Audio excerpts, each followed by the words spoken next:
Selamünaleyküm yurttaşlar. Bakalım işten başlamadı yine. Tahta panellerimiz akıllı sortumdan geldi.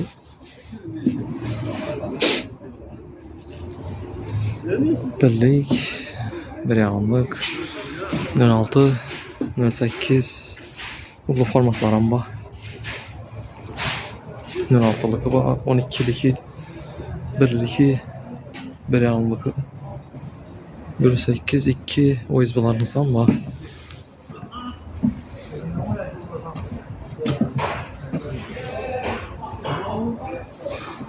Finski fanelerimiz var. Kalan 1.8'i 1.22, 44.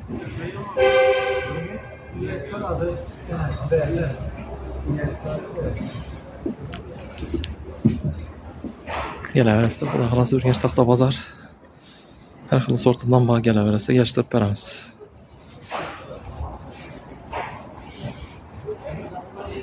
On xil formatı var.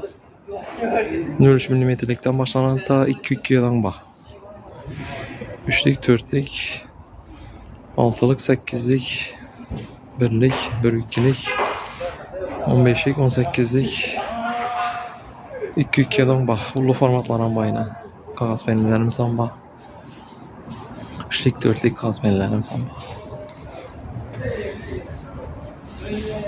Bu da xalasa gəlsən isə geçdirtməyimiz. Ürgənç taxta bazar. Hər xil sortundan bax.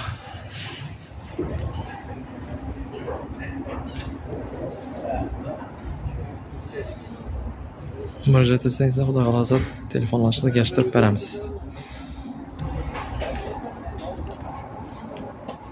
Telefon numara 97 457 58 31 97 457 58 31. Yerə verəsə bu da xalasa geçdirib bərəmiz.